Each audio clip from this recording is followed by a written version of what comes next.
बोले त्रिकालवती नव देवताओं की मूल्य श्री चिंतामणि पार्श्वनाथ भगवान की आचार्य भगवंत गुरुवर श्री विद्यासागर जी महाराज की परम पूज्य आचार्य श्री समय सागर जी महाराज की परम पूज्य मुनिवर श्री निर्दोष सागर जी महाराज की।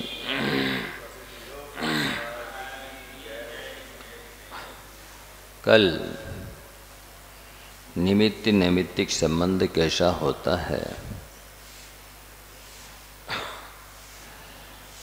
पापी जीव गर्भ में आया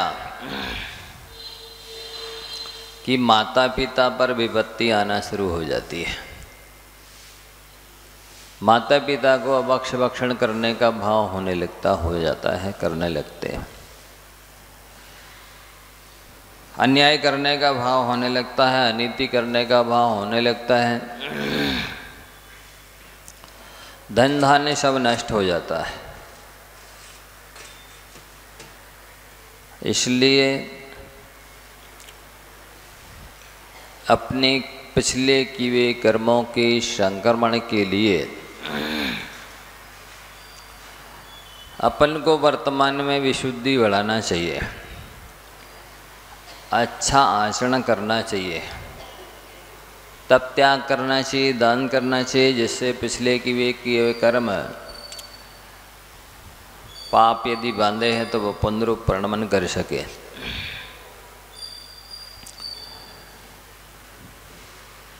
ऐसा निमित्त नैमित्तिक संबंध जीव का जीव के ऊपर भी प्रभाव पड़ता है और जीव का पुद्गल के ऊपर भी प्रभाव पड़ता है, और पुद्गल का जीव के ऊपर भी प्रभाव पड़ता है। एक जीव को देखकर आपको राग हो रहा है और एक जीव को देखकर द्वेष हो रहा है।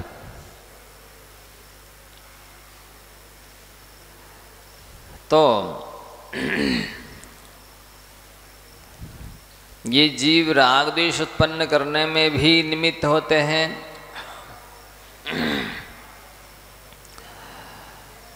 और जीव पुद्गल को किस तरह से प्रभावित करता है।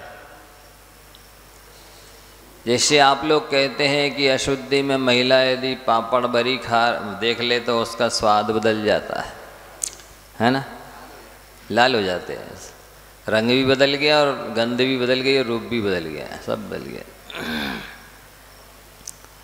ये जीव ने पुद्गल को प्रभावित कर दिया।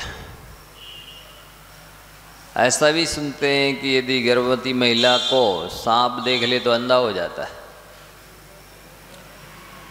तो पुद्गल को भी प्रभावित करता है और जीव को भी प्रभावित करता है, और पुद्गल जीव को भी प्रभावित करता है। कोई आपका मनपसंद कलर दिख जाए आपको राग हो जाएगा, प्रतिकूल दिख जाए तो द्वेष हो जाएगा। तो पुद्गल से जीव प्रभावित होता है, जीव से पुद्गल प्रभावित होता है, जीव से जीव भी प्रभावित होता है। इसलिए कैसे जीव की संगति करना, कैसे जीव की संगति नहीं करना, कैसे पुद्गल पदार्थों को अपने पास रखना और कैसे पदार्थों को अपने पास नहीं रखना, ये अपन को बहुत ध्यान रखना चाहिए। तो ये तीन बातें आपसे कही कि पिछले किए हुए कर्मों को अभी भी आप संक्रमित कर सकते हैं, पाप को पुण्य रूप प्रणमा सकते हैं, पुण्य को पाप रूप भी प्रणमा सकते हैं। यदि अच्छे भाव रखते हैं तो पाप पुण्य रूप परिणमित होता है, बुरे भाव रखते हैं तो पुण्य पाप रूप परिणमित होता है। तो यदि अशुभ कर्मों का फल नहीं भोगना है तो अपने परिणामों को संभालो। इससे क्या होगा, एक तो वर्तमान के भाव ठीक रहेंगे तो पिछला पाप पुण्य रूप परिणमित होगा और वर्तमान की भाव अच्छी रहेंगी तो अगला भविष्य भी अच्छा, भाव भी अच्छा होगा। वर्तमान कितना महत्व रखता है। भूत को सुधारने का काम भी वर्तमान करता है और भविष्य को सुधारने का काम भी वर्तमान करता है। भाव खराब करने से दो हानि है। एक तो पिछले पाप कर्मों का स्थिति नवक बढ़ता है, पिछला पुण्य पाप रूपण करता है।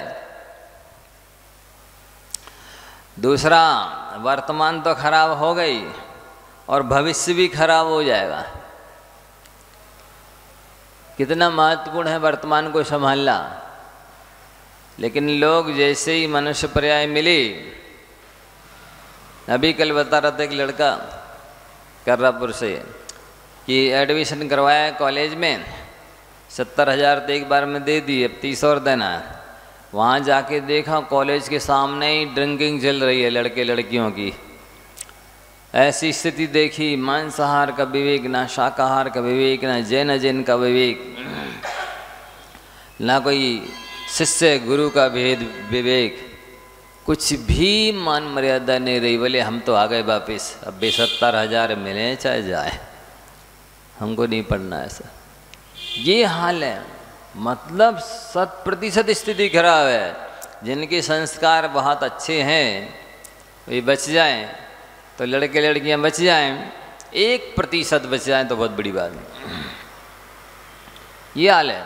खुले आम सरेआम दिन में दिन दहाड़े, कोई मर्यादा नहीं, गले में हाथ डाल के घूम रहे, फास्ट फूड खा रहे, डायरेक्ट में इनडायरेक्ट में मांसाहार, ड्रिंकिंग, सब चल रहा है, कोई भेद नहीं, विवेक नहीं। तो अब वर्तमान तो बिगड़ ही रहा है। पिछले कर्म और भय भी गुरु हो रहे, भारी हो रहे हैं, उनमें स्थिति अनुवाद बढ़ रहा है।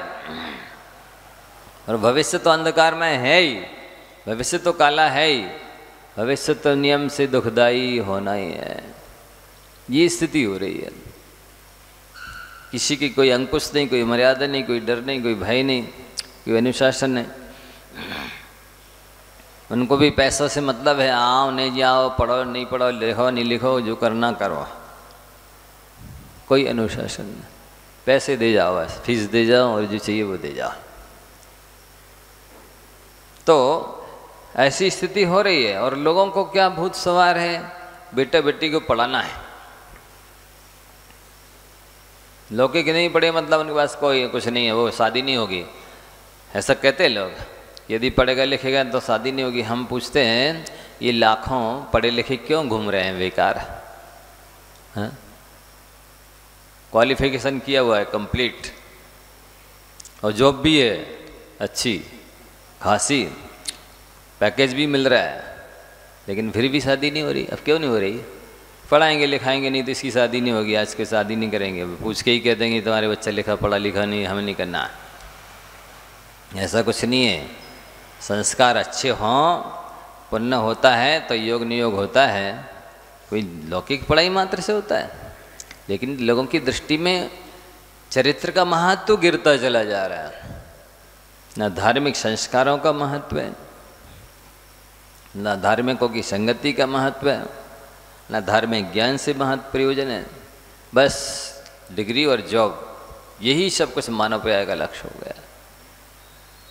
तो क्या करें, किसको समझाएं, कौन मानने वाला है? तो यहाँ ये कल बताया था कि जब कोई पुत्र किसी माता के घर में आवे और उसके आते ही माता पर अनेक विपत्तियां आ जाए और पिता की बुद्धि विपरीत हो जाए, माता पिता की दोनों की बुद्धि अभक्ष भक्षण करने की हो जाए, तो समझ लो कि उसके गर्भ में पापी जीव आया है और दोनों निकृष्ट कार्यों में लग जाएं। इन सबसे जाना जाता।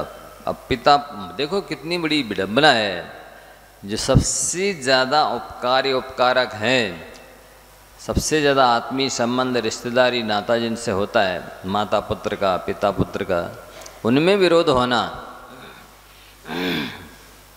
कितनी बड़ी बात होगी। तो पिता पुत्र में किस कारण से विरोध होता है, तो बताते हैं जो पुरुष एक दूसरे के साथ भारी विवाद कराता रहता है, बहस करा दी, विवाद करा दिया, लड़ाई झगड़ा करा दिए दूसरों में, अब देख कर क्या आनंद आ रहा है।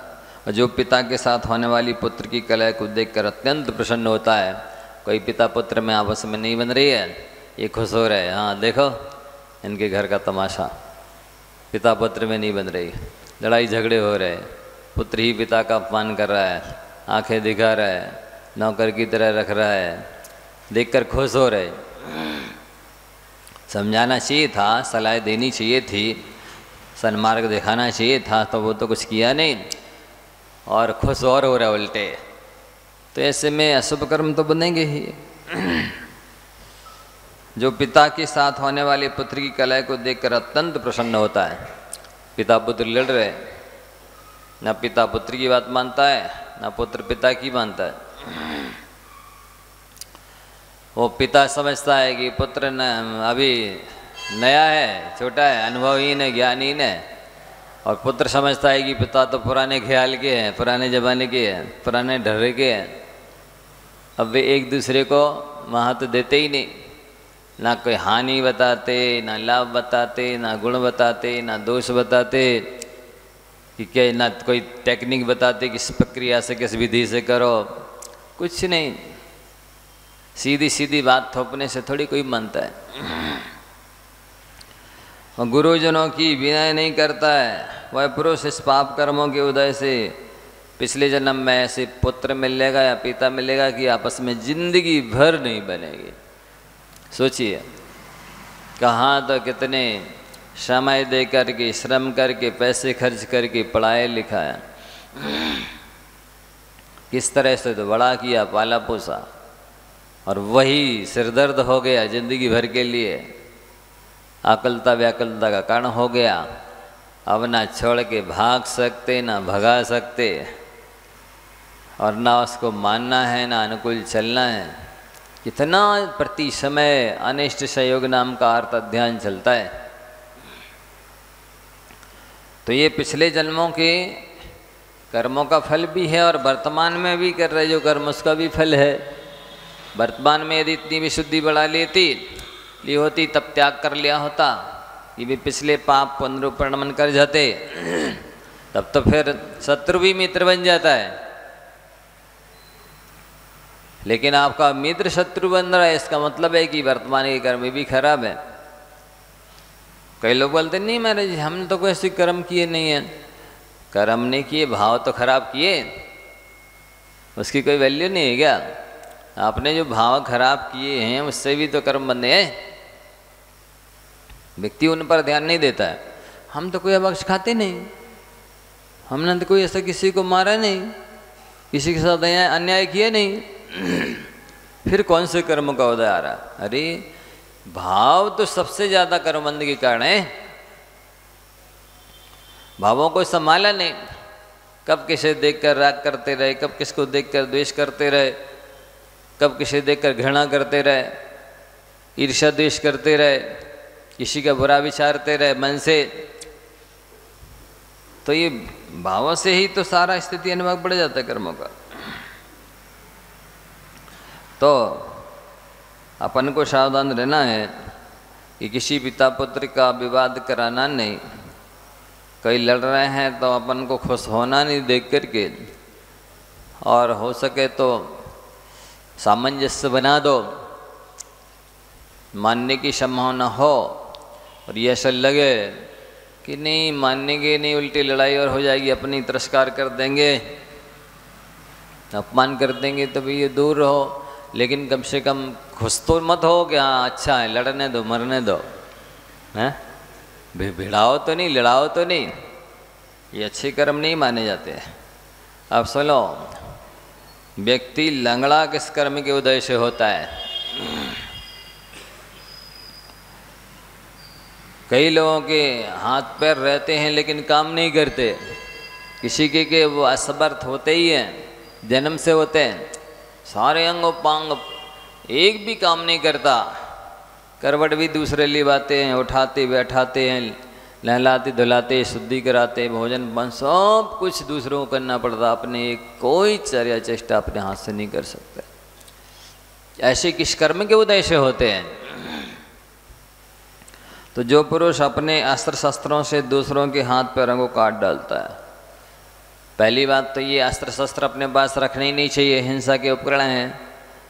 अस्त्र शस्त्रों का उपयोग ही हिंसा में होता है। अस्त्र शस्त्रों के द्वारा भोजन बनता है क्या? हाँ, दुकान चलती क्या होता है? दान होता है, पूजा होती क्या होता है? अस्त्र शस्त्रों का काम ही है हिंसा करना, जिससे जीवों का घात होता है। तो पहली बात तो रखनी ही नहीं चाहिए, और अपने काम के लिए रखना पड़ता है तो छुपा के रखो, सुरखते नहीं। विशेष रूप से कई लोगों को विवेक नहीं होता तो ये हिंसा के साधन दे करके बड़े दानवीर बनते हैं। हाँ हाँ ले जाओ, तुमको क्या चाहिए ले जाओ ले जाओ। अपन किसी को मना नहीं करते, हमारे यहाँ से सब लोग ले जाते हैं। तो अस्त्र शस्त्र हिंसा के उपकरण दे करके यश प्राप्त करने की कोशिश नहीं करनी चाहिए। अस्त्र शस्त्रों से उपकार नहीं होता है, अपकार होता है।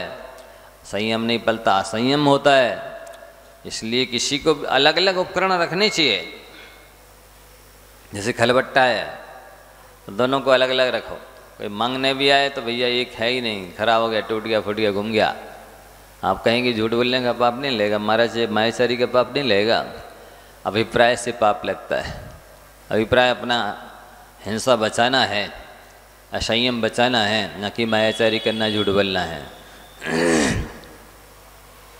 तो कोई भी उपकरण हो जो दो मिलकर का काम करते हैं, उनमें से एक को दूर रखो, अलग अलग रखो। जैसे उखली मूसल है,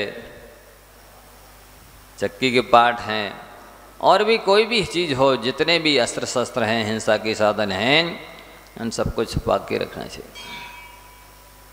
मांगने पर भी नहीं देना चाहिए, मना कर देना चाहिए।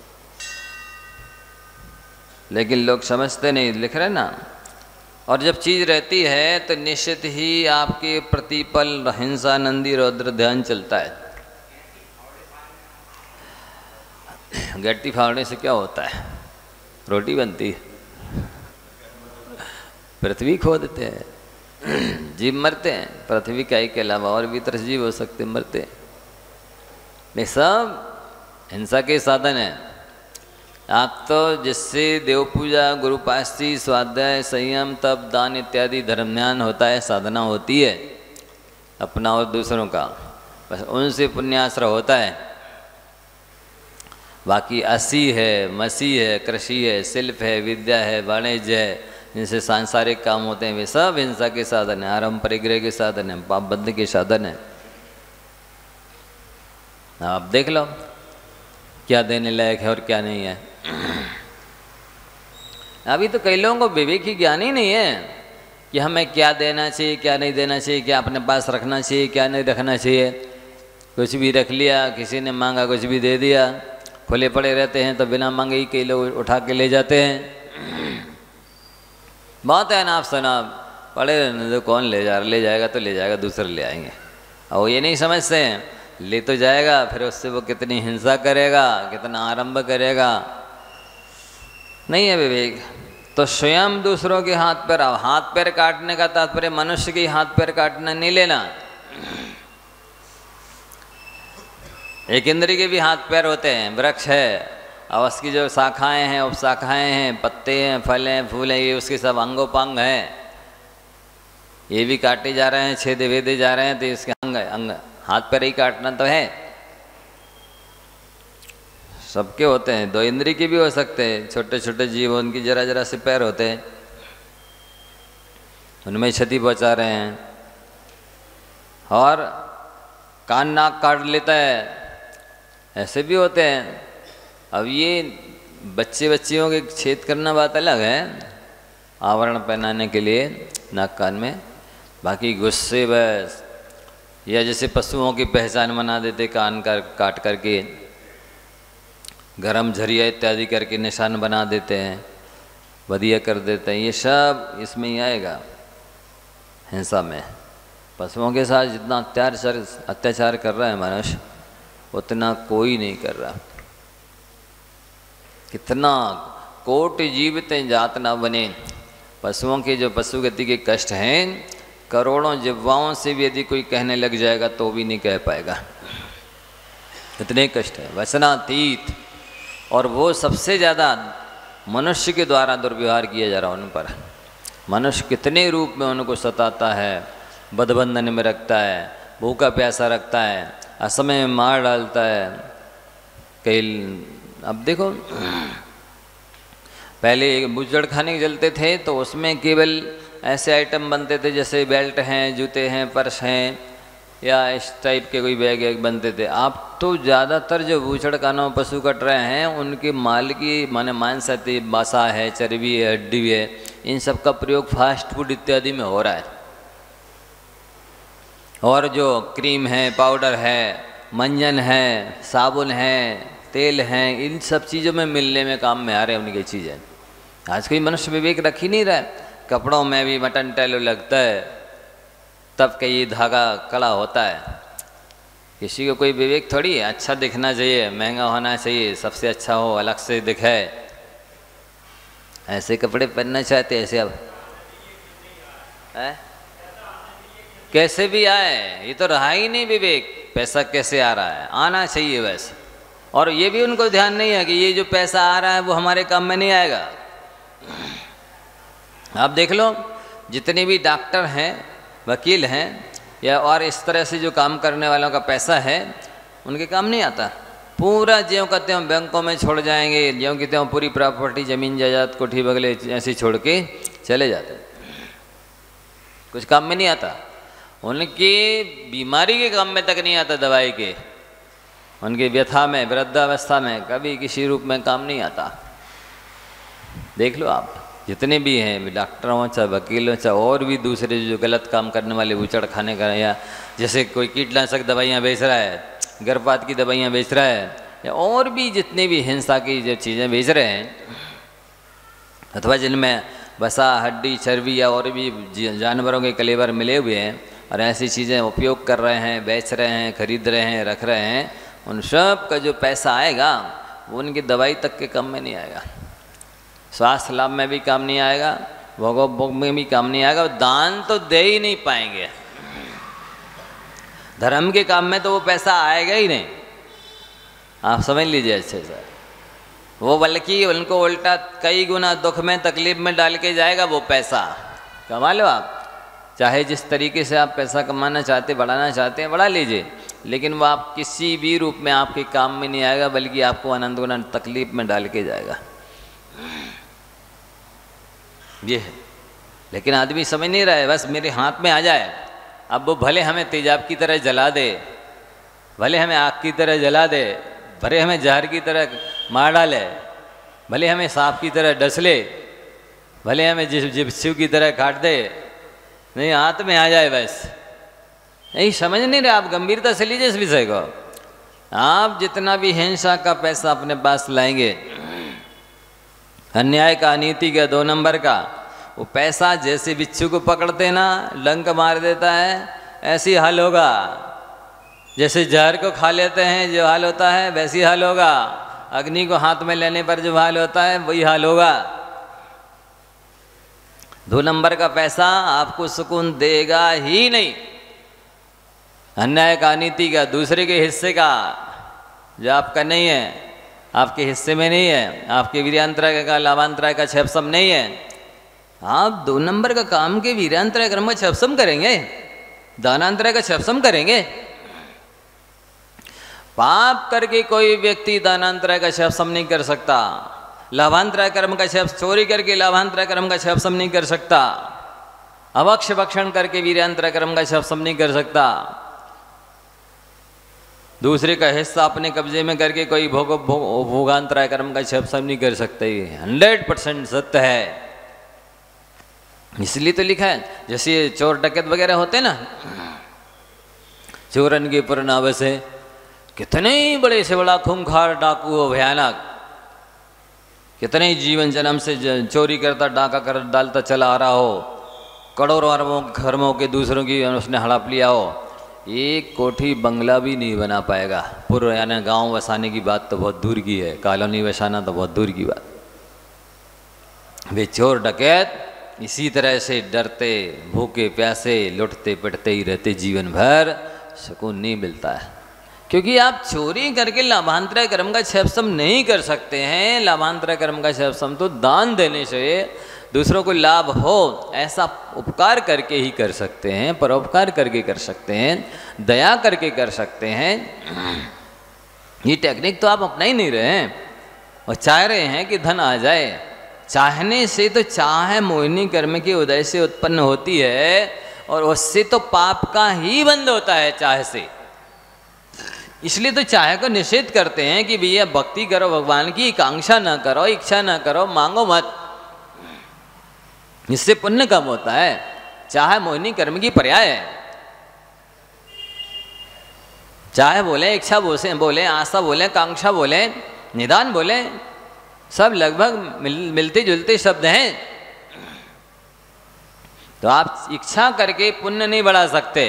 इच्छा करने से तो पुण्य घटता है। पुण्य तो जो इच्छा से रहे थे उनका बढ़ता है। पुण्य बढ़ाना है उसके लिए आपको बहुत ज़्यादा पैसे की ज़रूरत नहीं है, उसकी ज़्यादा बहुत समय देने, दूसरों के लिए समय देने की ज़रूरत नहीं है, उसके लिए बहुत सारा तप त्याग करने की ज़रूरत नहीं है। उसके लिए इच्छा को जीतने की ज़रूरत है, इच्छाओं का निरोध करने की ज़रूरत है। अपनी जो अंदर की आकांक्षा है, बहुत बड़ी तृष्णा है, उसको घटाने की ज़रूरत है। तो हम क्या बता रहे हैं आपको कि व्यक्ति समझ नहीं रहा है कि हम सुखी कैसे होंगे। आप अभक्ष भक्षण करोगे, इससे सारे अशुभ कर्मों का बंद होगा। अब अशुभ कर्म तो दुख देंगे आपको चल के, आज नहीं तो कल। आप 2 नंबर का काम कर रहे हैं, इससे तो पाप का बंद होगा। आप भविष्य में सुखी हो ही नहीं सकते। ये प्रोसेस है ही नहीं सुखी होने की, ये टेक्निक है ही नहीं, सुखी होने का तरीका नहीं, पैसे कमाने का तरीका है ही नहीं। दान दोगे तो आपका पुण्य बढ़ेगा, अपनी इच्छाओं को रोगे आपका पुण्य बढ़ेगा, आप परोपकार करोगे आपका पुण्य बढ़ेगा, आप हृदय में जितनी दया की जागृति करोगे उतना पुण्य बढ़ेगा। आज जितना शुद्ध साफ खाओगे या सात्विक मर्यादित खाओगे उतना पुण्य बढ़ेगा। आप जिस किसी तरह खा कर के और हमको हेल्दी बनना है, ताकतवर बनना है, नहीं, सवाल ही नहीं। ताकत तो वीर्यांतराय कर्म के क्षयपसम से आती है। शास्त्र तो औषधि दान देने से अच्छा होता है। ये तो कर ही नहीं रहे, बल्कि उल्टा दूसरों को परेशान और कर, पीड़ित और कर रहे हो, उनकी दवाइयाँ और चुरा रहे हो। ऐसी स्थिति है। देख लिया कि भैया बहुत बीमारियाँ हो रही हैं, बहुत सारे लोग बीमार हो रहे, आप 5 रुपया के इंजेक्शन के 5000 ले रहे। इससे वो सामने वाला तो स्वस्थ हो गई नहीं, आप भी आगे चल के क्या होगा, आपका स्वास्थ्य ठीक रखेगा? हैं, 5 रुपया के इंजेक्शन के 5000 रुपया लोगे, आपका स्वास्थ्य ठीक होगा आगे चल के? औषधि दान ये भगवान के बाद दूसरे नंबर पे वैद्य डॉक्टर का नंबर आता है, दूसरों का दुख दर्द दूर करने वाले का नंबर आता है। आप दूसरे का दुख दर्द दूर कर रहे हो, हैं, आप दूसरे का उपकार कर रहे हो, वैयावृत्ति कर रहे हो, दुख बटा रहे हो, दूसरे के रोग को हटा रहे हो, ये एकदम पूरी तरह से शोषण करने का भाव है। संभव नहीं है, ये प्रोसेस है ही नहीं धन कमाने की, सुखी होने की। इसलिए वो लिख रहे हैं कि जो पुरुष अपने अस्त्र शस्त्रों से दूसरों के हाथ पैरों को काट डालता है, ये तो निश्चित है इस जन्म पिछले जन्म में किसी के हाथ पैर काटे होंगे, इसलिए इस जन्म में आपको लंगड़ा शरीर मिला है या हाथ पैर काम नहीं कर रहे, कट गए। आप पुराण ग्रंथ पढ़ेंगे, जिस जीव के आपने हाथ काटे हैं वो 1000 लाख करोड़ भव बाद भी मिलेगा, तो एक बार नहीं अनेक बार आपके हाथ पैर काटेगा। आत्मा में ऐसा संस्कार पड़ जाता है कि वो जीव जिसने आप हाथ पैर काटे हैं, जैसा व्यवहार किया है वैसा ही व्यवहार करने का उसके साथ भाव होगा ही होगा। ये नियम है। बहुत ग्रंथ पुराण ग्रंथ पढ़े, सब में यही है। या आपने जिस जीव के साथ जैसा व्यवहार किया है वो अगले जन्म में नहीं 100 भव बाद नहीं करोड़ भव बाद। जब एक बार रिद्धिधारी मुनिराज से पूछा गया, भीष्म पितामह ये बाणों की शैया पर क्यों पड़े 6 महीने से, ऐसा कहावत है ना। तो उनकी भाव देखेगा 1 2 3 4 5 6 98 99 भाव तक ऐसा कोई कर्म नहीं किया था उनने कि जिससे उन्हें बाणों की सैया पर लेटना पड़े। लेकिन जब 100वां भाव देखा तो वो 100वें भाव में किसान की पर्याय में थे। खेत जा रहे थे, एक सांप जा रहा था तो वो परेना ले रहते थे, परेना उसको सांप को लगाया और फेंक दिया। ऐसा वो बमूरा का वृक्ष होता है ना, जिसके बड़े बड़े लंबे कांटे, पत्ते में कांटे होते इतने बड़े बड़े, वो सांप बेचारा जाके उस वृक्ष के ऊपर छिद गया, पूरा शरीर उस कांटों से छिद गया। तड़फ तरा, पता नहीं बाद में खेत से लौटे क्या विचार आया मन में, निकाल दिया। तो वो जो कर्म बांधा 100 भाव पहले, 20 भाव में उदय में आया, तो जो सांप को कांटों पर थोड़ी देर पड़ा रहना पड़ा था, अब इनको बाणों की सैया पर पड़ा रहना पड़ा। तो वो तो कर्म निश्चित ही 100 भाव हो सकते, 1000 भाव हो सकते, करोड़ भाव हो सकते हैं। करोड़ों भाव पहले बांधे होंगे कर्म, या करोड़ों भाव पहले किसी को आपने कष्ट दिया होगा, वो इस भाव में मिलेगा। जब भी टकराएगा मिलेगा, मिलना तो है ही एक दूसरे को कर्म यहाँ वहाँ। और ये भी बात है कि वो कर्म जिसने उपकार किया है उसके पास भी ले जाता है, जिसने अपकार किया है उसके पास भी ले जाता है। दोनों की जोड़ी मिलाता है, शत्रु की भी और मित्र की भी। तो मिलेगा, और जैसे ही देखेगा और उपकारी है तो उपकार किए बिना रहेगा नहीं, किसी न किसी रूप में उपकार करके ही उसको संतोष मिलेगा। और अपकार किया है तो वो किसी न किसी रूप में अपकार करेगा, बदला लेगा, तब उसे संतोष होगा। ऐसा इस आत्मा का स्वभाव है, नेचर है। इस तरह की छाप इसमें पड़ जाती है संस्कारों की। इसलिए अपने जीवन में बचिए कि हम किसी के साथ दुर्व्यवहार न करें। हमारे अस्त्र शस्त्रों से, हमारे द्वारा ये 2 इंद्रिय, 1 इंद्रिय आदि से लेकर के 5 इंद्रिय तक के किसी जीव के हाथ पैर न टूट जाएं, न कटफट जाएं। नाक कान काटने से बचिए, पशु पक्षी हो कोई भी हो। नेत्र फोड़ दिए होंगे किसी के जन्मांतर में तो वो भी नेत्र फोड़ेगा। ऐसे कई ग्रंथ, पुराने ग्रंथों में आई हैं कहानियाँ। एक व्यक्ति जा रहा था, एक कछुआ के हाथ पैर का बांध करके ले जा रहा था, और उसको पालना होगा जगह सभी सोचा हो उसने। एक व्यक्ति तलवार लिया था, उसने उस कछुआ के हाथ पैर काट दिए दोनों, गिर गया धड़ाम से, छटपटा के तड़प के मर गया। अब अगले जन्म में वो मनुष्य बना, और जिस व्यक्ति ने हाथ पैर काटे थे वो मनुष्य विरक्त होकर के मुनि बना। अब मुनि बना और ये कहीं से घूमते घामते आया, तो मुनि अवस्था में उसने हाथ पैर काटे।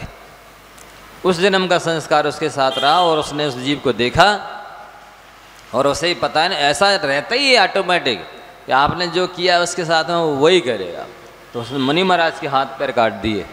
इसी तरह से एक शेर था, वो सबको परेशान करता था। तो दूसरे गांव से जो दमान था उस गांव का, वो आया। लोगों ने कहा कुंवर साहब इसकी व्यवस्था कर देंगे कुछ। तो वो शेर गुफा में बैठा था, उसने बहुत सारा ईंधन ले जा करके और घास आदि ले जा करके आग लगा दी। शेर जल करके तड़प तड़प के मर गया। अब क्या हुआ, वो शेर मर करके पहले जहाँ भी गया हो भटकते भटकते अनेक भवों बाद मनुष्य बना, और जिसने आग लगाई थी वो भी भटकते भटकते फिर मनुष्य बना, फिर विरक्त हुआ, मुनि बना। तो वो ध्यान कर रहे थे वो मुनि महाराज जिसने आग लगाई थी, और पिछले भाव में, और जो शेर था वो मनुष्य बना था, वो कहीं से घूमते फिरते आया, और जैसे मुनि महाराज को देखा तो पूरी शरीर में रुई लपेट करके और उसने आग लगा दी। ये संस्कार जन्मांतरों के रहते ही हैं कि आपने क्या किया है किसी जीव के साथ में, वो भी वैसा ही आपके साथ करेगा। और वो नहीं कर पाए तो आपने जो कर्म बांधे हैं वे कर्म आपको उस तरह का करा देंगे, लंगड़ा लूला अंधा बना देंगे, अपाहिज बना देंगे, दीनहीन बना देंगे, दरिद्री बना देंगे, जन्म लेते ही आपके माँ बाप मर जाएंगे। इस तरह की स्थिति कर्म निर्मित कर देगा। और नहीं बनी कर्म की वजह से कोई पुण्य भी साथ में आपने कमा लिया, उस पुण्य की वजह से आपको अच्छी जगह मिल गई, तो अब फिर वो व्यक्ति मिलेगा, तो आप भले ही राजा महाराजा रहे हों और छोड़ करके आप मुनि बने हैं, अब वो बदला लेकर के वही दशा करेगा जो आपने उसकी पिछली जन्मों में की थी। इसलिए अपन को इस चीज़ों से बहुत सावधान रहना चाहिए। स्पष्ट लिखा है कि लंगड़ा लूला अपाहिज कौन होता है, क्यों होता है? तो जो पुरुष अपने अस्त्र शस्त्रों से दूसरों के हाथ पैरों को काट डालता है, अथवा कान नाक काट लेता है, नेत्र फोड़ देता है, अथवा जो अपने अभिमान से लूले लंगड़े आदि अपंग पुरुषों का तिरस्कार करता है, ये भी नहीं करनी चाहिए। हे चल वे अंधी, हटे यहाँ से, चल वे लंगड़े, इधर बैठ दूर। इस टाइप से उल्टा सीधा व्यवहार करोगे तो ऐसे कर्म बनेंगे कि अगले जन्म में आप भी उसी दशा दुर्दशा को प्राप्त हो जाएंगे। ऐसे लोग मर करके लंगड़े लूले होते हैं। दो चार और शिक्षा की बातें बता दूं। कल बताया था आपको बहुत अच्छा, जैसे आपके पैसे, हाँ जेब में पैसे हैं, लेकिन जब तक आप जेब के पैसे बाहर नहीं निकालेंगे तब तक आप कोई चीज़ खरीद नहीं सकेंगे। इसी तरह से आपके हृदय में प्रेम है जीवों के प्रति, लेकिन उस प्रेम को शब्दों से जाहिर करना आवश्यक है, बाहर निकालना आवश्यक है। उन पैसों की तरह जेब में रखे रहेंगे पैसे, तब तक आप कोई चीज़ नहीं खरीद पाएंगे। इसलिए कई बार क्या होता है कि आप दुनिया से बोलें, पर कोई विशेष जो उपकारी है, जो अपेक्षा रखता है, उससे बोले ना, और ऐसने तो है, लेकिन वो व्यक्ति को खटक जाता है। इसलिए हमेशा अपने प्रेम को शब्दों के द्वारा, स्वास्थ्य तो ठीक है, कोई चिंता तो नहीं है, कोई परेशानी तो नहीं है, कभी ज़रूरत पड़े तो हमें भी सेवा का मौका देना, आप चिंता नहीं करना, हम हैं, इत्यादि शब्द बोलते रहना चाहिए लोगों से।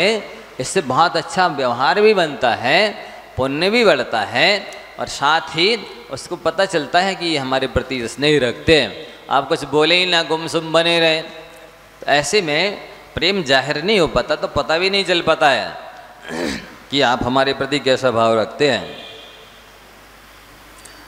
और सलाह जहाँ आवश्यक हो वहीं देना चाहिए। जो सलाह की कीमत करे वहाँ सलाह देनी चाहिए। प्राय नेचर होता है लोगों का, जो सलाह की वैल्यू भी नहीं समझते, कीमत नहीं समझते हैं। ये वकील लोग पैसे लेते हैं तब आधा घंटे सलाह देते हैं नहीं समझे? हाँ ये भी है, नहीं कई बैठे होंगे वकील, लेकिन फिर भी हमारा कहना है कि उनको पैसे फीस लेते हैं, फीस लेते हैं और समय निश्चित रहता है। क्यों? ऐसा तो नहीं कि घंटों आप बोलते ही चले जाओ। ऐसा टाइम इज मनी, 30 मिनट, हाँ 360 फीस 1000 रुपया, बस इतनी 10 मिनट 15 मिनट 20 मिनट आपको सलाह दी जाएगी। बस समय ही पैसा है, समय ही रुपया है, टाइम इज मनी कहा जा रहा है। ये दृष्टिकोण बन जाए कि वाकई में सबसे मूल्यवान चीज़ कोई है तो समय है। आचार्य को जब भी कोई कहता मैं आचार्य हमें 5 मिनट चाहिए, 2 मिनट चाहिए, 10 मिनट चाहिए, आचार्य बोलते थे भैया और सब ले लो, मेरे पास समय ही है। अब आप समय भी ले लोगे तो मेरे पास बचेगा क्या? समय मत मांगो, बाकी और सब ले। तो वास्तव में जो ज्ञानी वैरागी होते हैं वो समय की कीमत समझते हैं और समय को बर्बाद नहीं करते हैं, और जो अज्ञानी होते हैं वे सबसे ज़्यादा समय बर्बाद करते हैं। तो आपको सलाह वहाँ देनी चाहिए जहाँ सलाह की आवश्यकता हो। एक बात, सलाह की आवश्यकता भी हो लेकिन सामने वाला मानता नहीं हो, तब फिर सलाह की आवश्यकता होने पर भी नहीं देना चाहिए। और साथ ही सलाह यदि देते हो तो केवल वचनों के बादशाह न बनो, आचरण के आचार्य भी बनो। मतलब सलाह के साथ साथ सहयोग भी दो सामने वाले के लिए। केवल सलाह से ही काम नहीं बनता है, सहयोग की भी आवश्यकता होती है। वो तन के सहयोग की आवश्यकता हो सकती है, वचन के सहयोग की आवश्यकता हो सकती है, धन के सहयोग की आवश्यकता हो सकती है। समय, कई बार पैसे से भी ज़्यादा कीमती समय दे दिया आपने तो वो महत्व रखता है। आपकी कई बार उपस्थिति भी बहुत महत्वपूर्ण होती है। भले आप कुछ करें या नहीं करें, लेकिन आपने आए, इससे भी बहुत कुछ काम बन जाता है।